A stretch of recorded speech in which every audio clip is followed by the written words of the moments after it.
President Trump says he's under the impression that torture works and that he wants to, quote, fight fire with fire to counter terrorism. President Obama said the U.S. does not torture. Will you say that? Well, I have a general who I have great respect for, General Mattis, who said, I was a little surprised, who said he's not a believer in torture. I have spoken to others in intelligence, and they are big believers in, as an example, waterboarding. You did tell me. Because they say it does work. Bottom line, let's just remind everyone, these enhanced interrogation techniques, illegal, banned. With me now, John Kiriakou, former CIA analyst who was actually jailed for being the first to blow the whistle on the CIA's use of waterboarding. John, good to see you. Welcome back. Thanks so much for having me. You know, just out of the gate, I just want you to comment on the fact that, you know, we're talking about this thing, the very thing that you shine this light on is the very thing that the president apparently is considering. I'm very disappointed by that.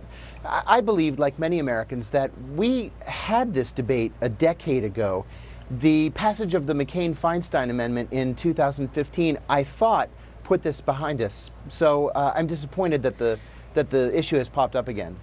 The issue, too, I was talking to Admiral Dennis Blair yesterday on the show, who was President Obama's national intelligence chief, and he was saying to me, you know, Brooke, there is no evidence either way that torture works or doesn't work. But I understand you say that's the wrong question to even be asking here. What's the issue for you?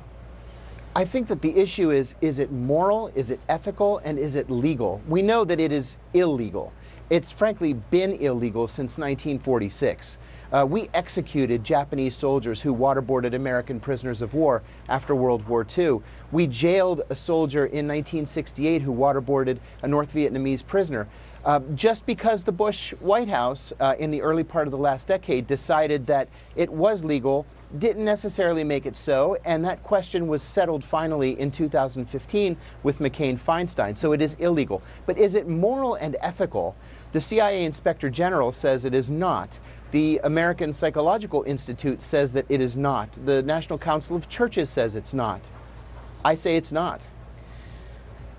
On top of all of this, you know, apparently this report that the Trump administration is considering reopening the CIA's black sites overseas, where said brutal interrogations, you know, of these terrorism suspects were carried out, you know, in the early 2000s. Other reports indicate that Defense Secretary James Mattis and CIA Director Mike Pompeo were blindsided by this memo. I mean, you spent 14 years, John, at the CIA as an analyst and a case officer.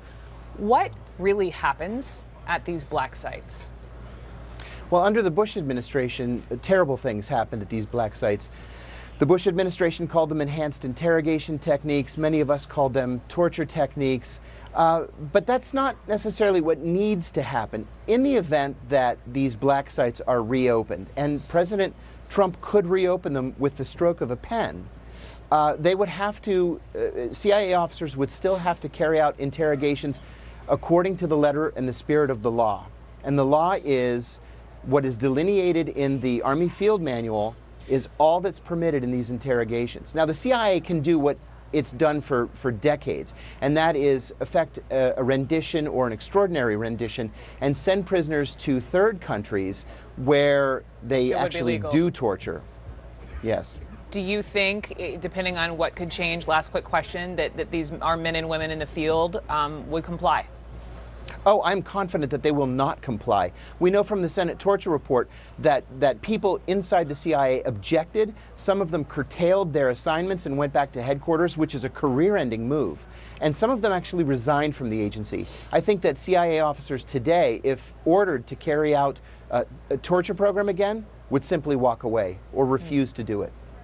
John Kiriakou, as always, thank you.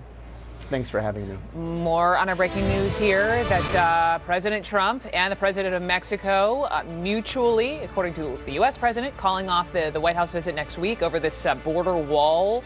What happens next in this key relationship here? We'll discuss that. Also